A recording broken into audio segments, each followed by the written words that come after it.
In the shadowed waters of Guadalcanal, Japanese sailors whispered in hushed voices about an American cruiser whose guns roared with such relentless speed they sounded like machine guns shredding cloth. Their fear was not misplaced. The USS Helena, CL-50, would endure the devastation of Pearl Harbor. Where others sank, she survived only to return with a fury that would redefine naval warfare in the Pacific. This is the story of a ship that defied death, a light cruiser whose very name became synonymous with devastating firepower, and the 1,000 men whose courage forged her legend. In an age when battleships ruled the waves and aircraft carriers were the emerging force, Helena proved that a single light cruiser, driven by resolve and relentless spirit, could alter the course of history. Her origin story did not begin in battle, but in the depths of the Great Depression. As the United States slowly pulled itself from economic ruin, the Navy launched a bold initiative to modernize its outdated fleet. The Street Louis-class light cruisers embodied a new vision. Vessels built not just for firepower, but for agility and endurance ships, capable of unleashing overwhelming force while maintaining the speed to evade destruction. When her keel was laid at the Brooklyn Navy Yard on a frigid December day in 1936, few could have predicted the fate that awaited hull number 50. The laborers who welded her steel, riveted her armor, and shaped her frame were constructing more than a warship. They were forging an instrument of survival, resilience, and retribution. Measuring 608 feet from bow to stern, with a slender 61-foot beam, Helena cut through the water with elegant precision. Yet her true power lay not in her silhouette, but in her armament. 5 triple turrets housed 15 6-inch guns, delivering a broadside capable of unleashing devastation. These were no ordinary naval rifles. The Mark 16 guns were engineered for unprecedented rapid fire, capable of cycling 8 to 10 rounds per minute under ideal conditions. Simple arithmetic revealed their terrifying potential, a staggering 150 shells per minute from her main battery alone. It was no surprise that the Japanese would later dub her the machine gun cruiser. Her secondary armament included 8 5-inch dual-purpose guns, equally effective against enemy aircraft and destroyers. 4 Parsons steam turbines powered her through the waves at 32.5 knots, driven by 8 Babcock and Wilcox boilers generating 100,000 horsepower, channeled through 4 bronze propellers. With a range of 10,000 nautical miles, she could operate anywhere across the vast Pacific. But raw specifications only tell half the tale. What truly made Helena exceptional was her crew, 868 officers and sailors, who transformed steel, fuel, and gunpowder into something approaching legend. Helena slid into the East River on the 27th of August 1938, christened by the wife of Montana's senator. The champagne bottle that shattered against her bow was meant to bring fortune. Whether it did or whether fortune was measured in survival, in vengeance, in the ability to endure would become a question only war could answer. Her early years resembled a peacetime voyage of discovery. Commissioned in September 1939, she sailed south to Uruguay, where her crew encountered a chilling omen.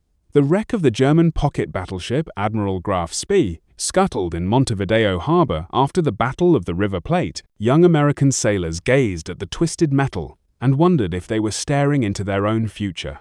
The Pacific soon called, and Helena answered. By September 1940, she had joined the Pacific Fleet, spending months in Hawaiian waters, honing her deadly craft. Days blurred into gunnery drills, damage control simulations, navigation exercises, the relentless repetition that turned civilians into combat-ready warriors. As 1941 neared its end, Helena entered the Mare Island Navy Yard for critical upgrades. The Navy, perhaps sensing the gathering storm, installed new 1.1-inch anti-aircraft guns.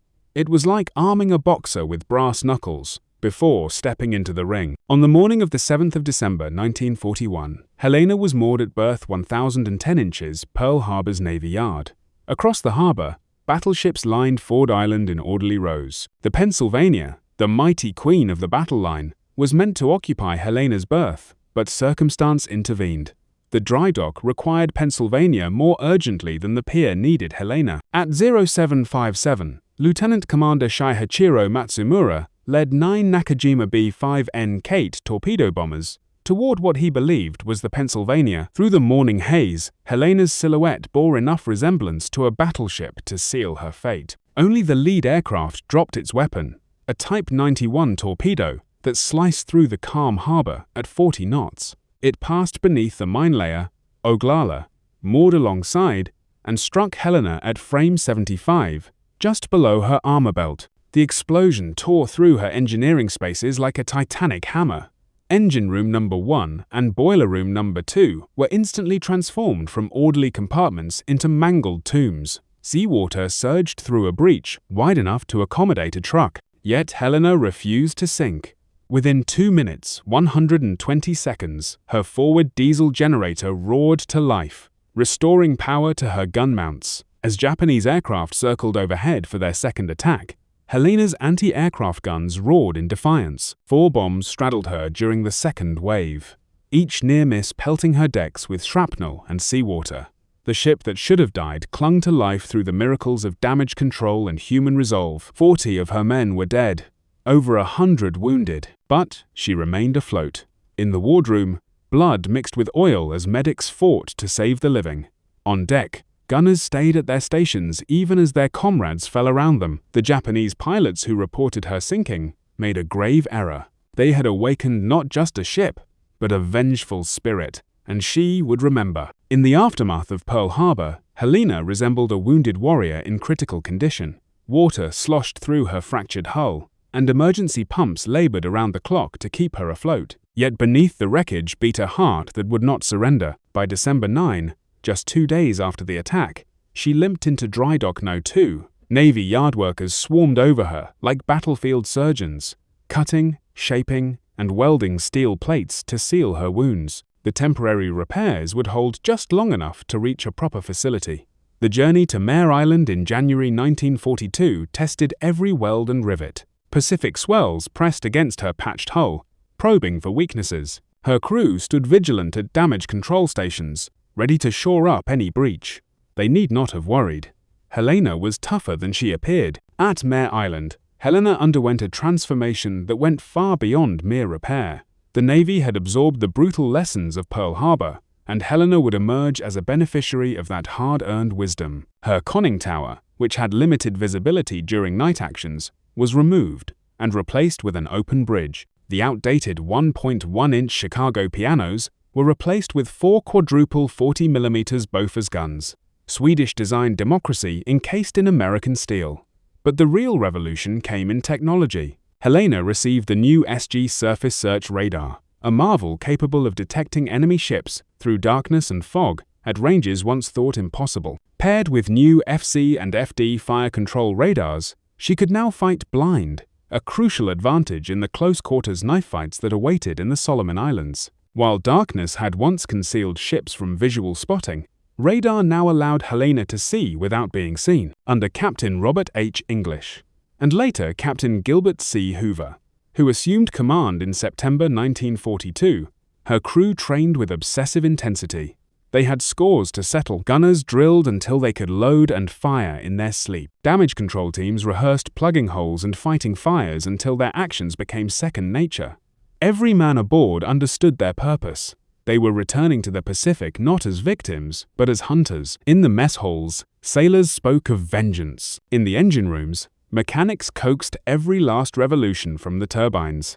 Helena wasn't just repaired, she was reborn as an instrument of retribution. By July 1942, she was ready.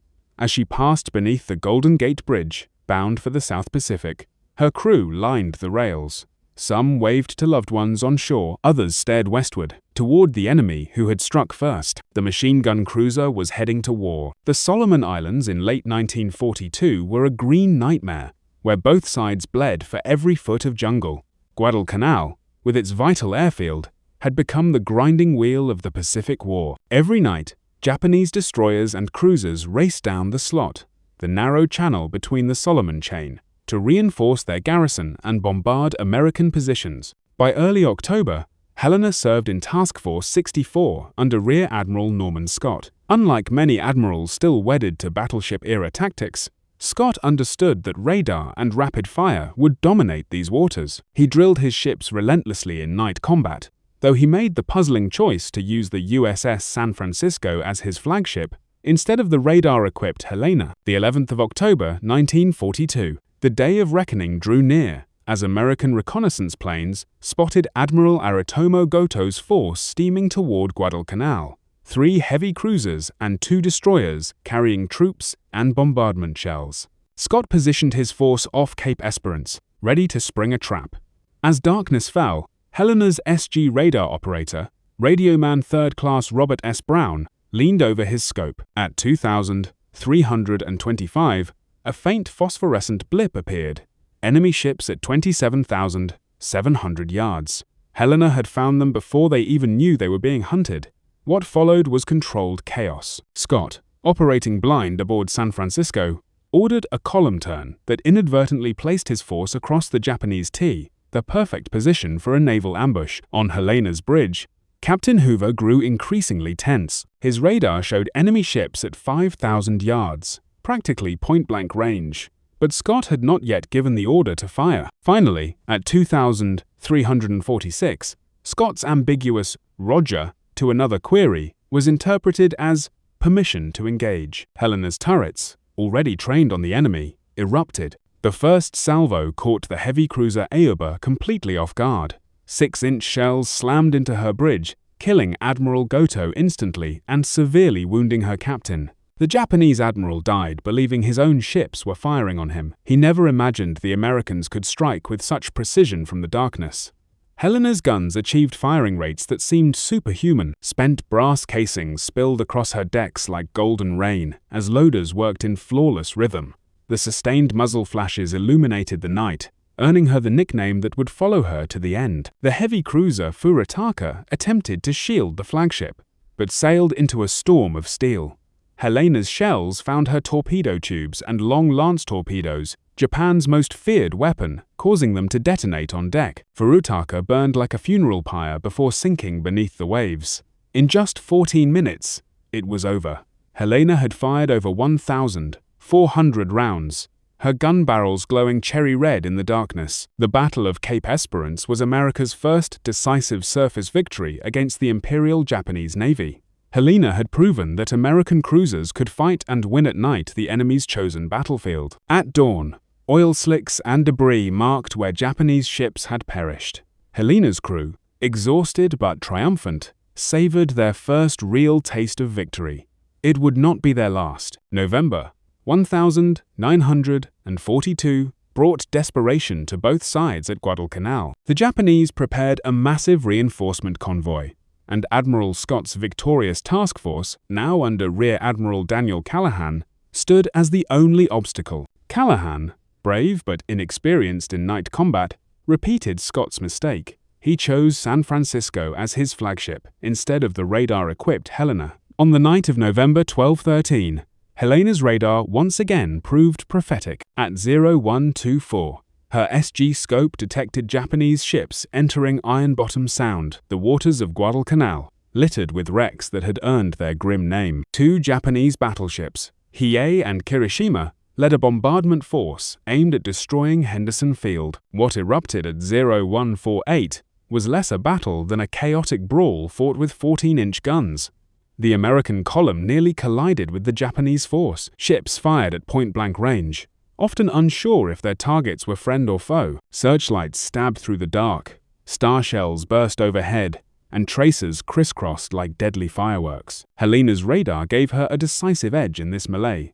While other ships struggled to identify targets, her fire control tracked Japanese vessels with electronic precision. She opened fire on what her crew believed to be a battleship, likely Hiei, at just 4,200 yards. Her rapid salvos walked up and down the enemy's length, sparking fires and explosions. The destroyer Akatsuki made the fatal mistake of illuminating Helena with her searchlight.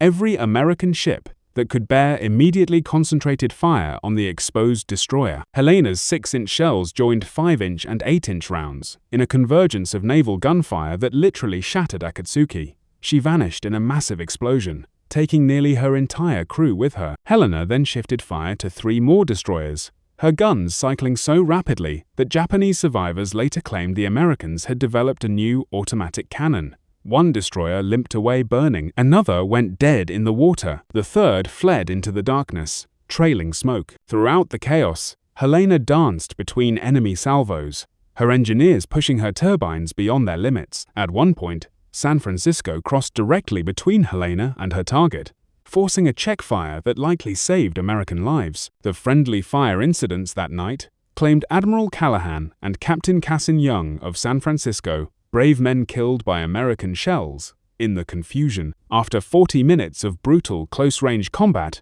the Japanese withdrew. Hiei, battered by dozens of hits, including many from Helena, lurked behind with jammed rudders. American aircraft would finish her the next morning. The first Japanese battleship lost in the war, Helena emerged with one man dead and minor damage. Her gunners had fired over 1,500 rounds, her barrels worn out from sustained fire.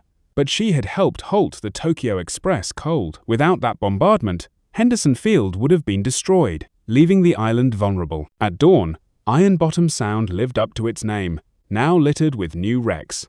Helena had proven herself again, but the cost of each battle grew heavier. Between the legendary engagements, Helena endured a grueling routine that tested her crew as much as combat.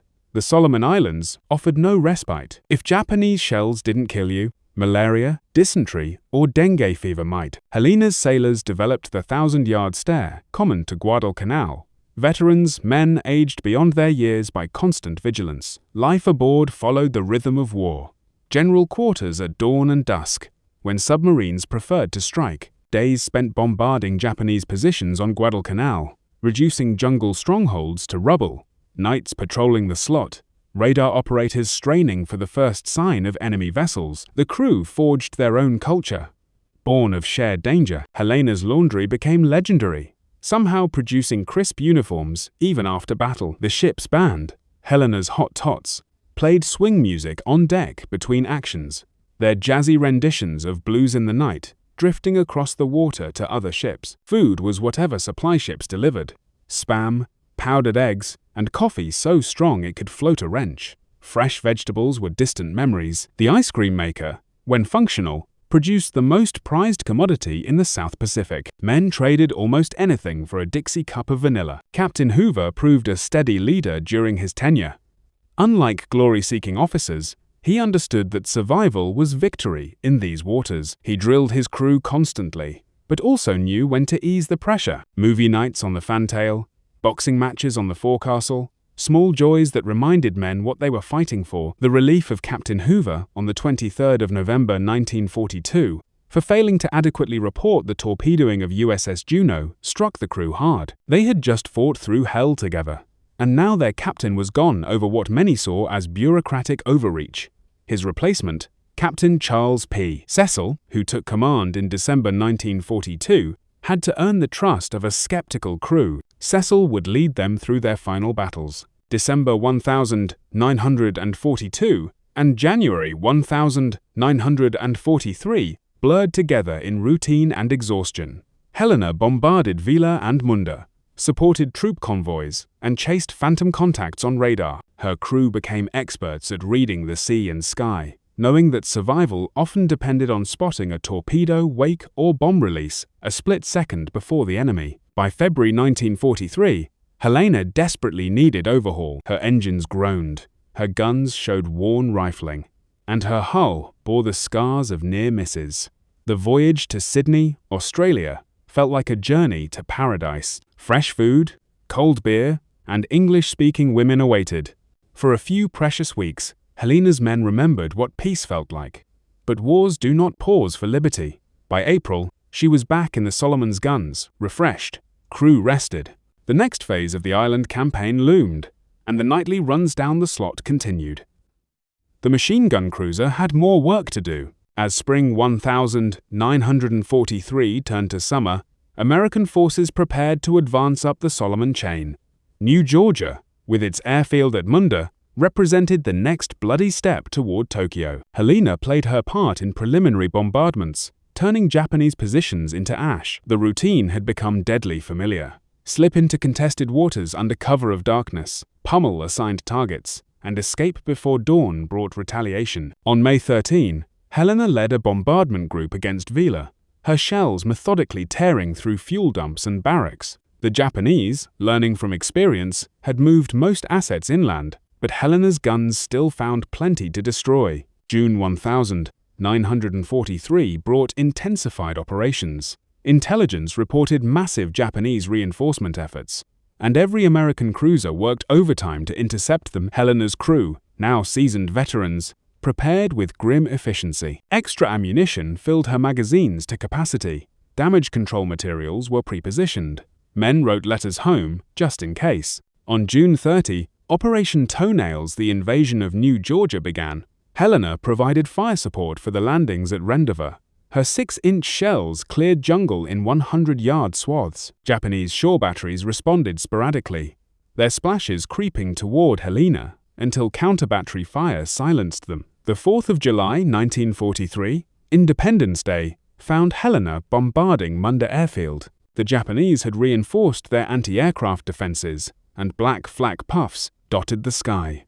Helena's anti-aircraft guns replied, their 40mm rounds, creating a dazzling display of tracer fire. It was democracy versus fascism, written in burning lines across the sky. That evening, Helena refueled at Tulagi, taking on oil and ammunition for another night's work. Intelligence had spotted another Tokyo Express-run destroyers rushing south with reinforcements for New Georgia. Task Force 68, with Helena as a key component, would intercept them in Kula Gulf. The crew sensed something different about this mission. Perhaps it was the full moon predicted for that night, eliminating the darkness that usually concealed American ships from visual spotting, though their radar would function just as well. Or perhaps it was the reports of Japanese heavy cruisers joining the convoy runs. Or maybe it was simply the law of averages catching up. Helena had survived too many battles without catastrophic damage. As July 5 turned into July 6, Helena entered Kula Gulf for the final time. Her radar operators, among the best in the fleet, would spot the enemy first. As always, her guns would speak with their characteristic rapid fury. But this time, the enemy would strike back with a vengeance. Even the machine gun cruiser could not survive. The moon rose over Kula Gulf like a spotlight, turning the black waters silver and stripping the Americans of their usual concealment. Admiral Walden Ainsworth, flying his flag in Honolulu, led Task Force 68 into the Gulf just after midnight on the 6th of July, 1943. Helena followed in column, her radar already painting contacts to the northwest. The Japanese had learned from past encounters. Admiral Teruo Akiyama's reinforcement group included 10 destroyers armed with the deadly Type 93 Long Lance torpedoes, weapons capable of striking at 20,000 yards, traveling at 49 knots. More critically, the Japanese had finally developed tactics to counter American radar advantages. At 0136, Helena's radar detected the enemy at 22,000 yards. For once, the Japanese radar operators matched American detection, spotting Task Force 68 almost simultaneously. Both sides began their deadly approach, knowing this would be a gunfight where speed outweighed armor. At 0157, Admiral Ainsworth ordered the attack. Helena's turrets, already tracking their targets, opened fire immediately. Her first salvos targeted the destroyer Naganami, Admiral Akiyama's flagship. The range was 11,000 yards, comfortable for Helena's seasoned gun crews. Naganami never stood a chance. Helena's second salvo struck home. Subsequent salvos turned the destroyer into a floating inferno. 6-inch shells detonated her torpedo warheads, shattered her bridge, and ripped open her hull like a can opener. Admiral Akiyama died in the opening minutes. His last sight, the muzzle flashes that sealed his fate. But even as Naganami died, her sisters had launched their long lances. 10 destroyers fired volleys of torpedoes before turning away at high speed, a tactic that traded gunfire for torpedo accuracy. Nearly 50 torpedoes now raced through Kula Gulf's waters toward the American column. Helena shifted fire to the destroyer Suzuki, her radar-directed shells finding the target despite the range. But she had made a critical error. Her initial salvos used flashless powder, carefully conserved for night actions. When those special charges ran out, she switched to standard propellant. Each salvo now lit up the night like lightning, clearly marking Helena's position for Japanese torpedo directors. At 0203, Helena's luck ran out. 3 long lances struck her in rapid succession, and the machine gun cruiser's final moments began. The first torpedo hit forward of turret 1. The explosion was catastrophic. Either her forward magazine detonated, or the torpedo's 1,080-pound warhead obliterated her bow. Turret 1 vanished in a pillar of flame that shot 200 feet into the sky. The blast rolled through the ship, buckling bulkheads and hurling men like ragdolls. Before damage control could respond, the second and third torpedoes struck amidships, below her armor belt. These hits shattered Helena's keel, the ship's backbone. Her engine rooms flooded instantly, turbines screaming to a halt as seawater surged in. Electrical power failed, plunging compartments into darkness, broken only by flickering battle lanterns and flames. Captain Cecil immediately recognized the fatal nature of Helena's wounds. With her keel broken, the ship was already beginning to jackknife. He passed the order every captain dreads: abandon ship. But Helena's gunners were not finished. Even as she settled, her aft turrets continued firing, their crews refusing to leave their posts until the last possible moment. Turret 4 fired until seawater flooded the handling rooms. Turret 5's crew manually trained their guns, firing until the list became too severe to elevate their barrels.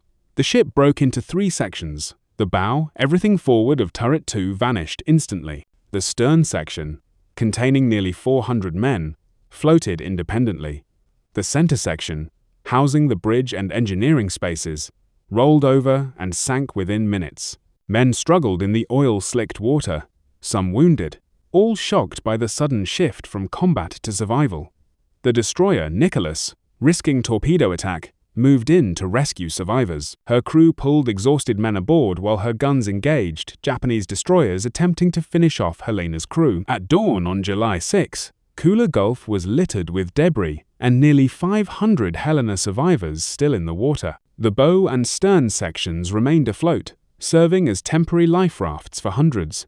But Japanese aircraft would arrive with daylight, and Admiral Ainsworth faced a heartbreaking decision. Nicholas and Radford had pulled 739 men from the water during the night, their crews forming human chains to haul oil-soaked survivors aboard. But radar showed Japanese warships still in the area, and dawn meant certain air attack. Ainsworth ordered his ships to withdraw, leaving hundreds behind. For the men still in the water, July 6 became a test of endurance and will. The tropical sun scorched exposed skin. Salt waters stung wounds. Sharks, drawn by blood, circled the survivors. Men formed groups, supporting the wounded and sharing the few life rafts available. On Helena's floating stern, Lieutenant Commander John L. Chu organized the survivors. The stern still had food, water, and medical supplies. Chu established watches, rationed supplies, and maintained discipline. When Japanese float planes strafed the survivors, men dove beneath the twisted steel for cover. That night, 2 American destroyers attempted a rescue but were driven off by Japanese warships. The survivors spent another night clinging to wreckage, their numbers dwindling as the wounded slipped away and sharks took their toll. The story might have ended there, but for Coastwatcher Reverend A.W.E. Sylvester on Vella La Vella Island, he reported the survivors' location and coordinated with local natives to guide rescue efforts. On the night of July 7 or 8, destroyers Nicholas and Jenkins, along with fast transports Dent and Waters, returned to Kula Gulf. Using whaleboats and rubber rafts, they pulled 165 men from the water and the floating stern. The stern finally sank during the rescue, as if Helena had waited to ensure her crew was safe before taking her final plunge. But 88 survivors had drifted to Japanese-held La Vella. For a week, they evaded enemy patrols, with help from native scouts and coast watchers. Living on coconuts and rainwater, moving only at night, they reached the island's northwest coast. On July 16, destroyers Taylor, Moffett, Gidley, and Ralph Talbot executed a daring daylight rescue, evacuating the last of Helena's survivors under the noses of Japanese forces. The final tally: of Helena's original crew of 868, about 168 men died in Kula Gulf or during rescue operations, but 700 survived, saved by the courage of destroyer crews who risked everything, and the determination of survivors who refused to surrender. Helena's story could have ended in Kula Gulf, another casualty in the grinding Solomons campaign. But legends do not die easily. In Navy wardrooms and enlisted clubs, veterans told stories of the cruiser that fired faster than any ship had a right to. Her rapid-fire salvos became the stuff of myth, growing with each retelling. The Navy recognized Helena's extraordinary service, with 7 battle stars and the first ever Navy unit commendation awarded to a ship. The citation specifically cited Cape Esperance, Guadalcanal, and Kula Gulf, 3 battles where her guns helped turn the tide of the Pacific War. Her influence extended beyond medals. Helena's combat experiences reshaped American naval tactics and technology. Her successful use of radar in night battles became standard doctrine. The importance of flashless powder was learned in blood. Damage control procedures were revised based on her loss. For decades, Helena rested undisturbed in Kula Gulf, her exact location unknown. Her survivors held reunions, their numbers dwindling each year, but their memories sharp. They remembered the sound of her guns, the feel of her deck plates, the friends who didn't make it home. In April 2018, Paul Allen's research vessel, RV Petrel, located Helena in 2,800 feet of water. Remote cameras revealed her hull number, 50, still visible on her stern. Her turrets remained trained out, as if ready to fight again. The discovery brought closure to surviving crew members and their families, confirming their ship's final resting place. Today, Helena is more than a war grave. She represents the thousands of sailors who fought the decisive naval battles of World War II. Her story teaches timeless lessons about courage, determination, and sacrifice. The ship that survived Pearl Harbor to become the scourge of the Tokyo Express proved that heroes are not always invincible. Sometimes they are simply too stubborn to quit. From her birth in Depression-era Brooklyn to her death in the tropical waters of the Solomons, Helena embodied the American war effort, built by workers who needed jobs, crewed by boys who became men, and commanded by officers learning to fight a new kind of war. She was democracy-made steel. The Japanese were right to fear the ship they called the machine gun cruiser. But Helena was more than rapid-firing guns and advanced radar. She was 868 Americans who refused to accept defeat, who turned tragedy at Pearl Harbor into triumph at Cape Esperance and Guadalcanal. Even in death, she extracted a price, her guns firing until the water claimed them. In the depths of Kula Gulf, Helena keeps her final watch. Coral grows on her turrets. Fish swim through her passages.